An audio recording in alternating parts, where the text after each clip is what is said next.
மாரி புக்ஸ் எல்லாம் வந்து நான் ஆஃபீஸ் எக்ஸிபிஷன்ல வாங்கியிருந்தேன். இந்த புக்கெல்லாம் வந்து என்னோட ஃப்ரெண்ட்ஸ் அண்ட் வெல் விஷர்ஸ்கோட பாப்பாங்களுக்காக. இதெல்லாம் குட்டி பசங்க ஸ்டார்ட்டிங்ல படிப்பாங்கல்ல, இந்த புக் ரொம்ப கியூட்டா இருந்ததுனால 2 குட்டி பாப்பா இருக்கு. ஸோ அவங்களுக்காக வாங்கியிருந்தேன். இந்த மாரி புக்ஸ் எல்லாம் வந்து ஓரளவுக்கு நல்ல ஒரு 2ண்ட் ஸ்டாண்டர்ட், 3 ஸ்டாண்டர்ட்லாம் போறாங்க அப்படின்னா, அவங்களுக்கு குடுத்தா அழகா வந்து புடிச்சுப்பாங்க. புக்ஸ் படிக்கிறது ஒரு ஆக்டிவிட்டி மாதிரி.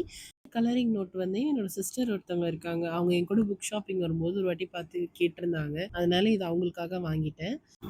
நெக்ஸ்ட்டு வந்து இன்னொரு கலரிங் நோட். அதுவும் பெப்பா பிக் தான். பட் ஆனா வந்து சின்ன பிள்ளைங்கள்லாம் பண்றது. எனக்கு தெரிஞ்ச ஒரு தம்பி இருக்காங்க. அவங்க எப்பயுமே வந்து இத யூடியூப் சேனல்ல பார்க்குறத நான் பார்த்துருக்கேன். ஸோ அதனால அது ஒண்ணு வாங்கிக்கிட்டேன். கலரிங் நோட் வந்து ஆக்சுவலா எனக்கு தான். சொல்ல கொஞ்சம் பப்பி ஷேமா இருந்தாலும், தெரபிக்கெல்லாம் வந்து காசு குடுக்குறதுக்கு இந்த மாரி ஏதாவது கலரிங் நோட் அந்த மாரி வாங்கி கலர் பண்ணா கொஞ்சம் பீஸ்ஃபுல்லா இருக்கும்.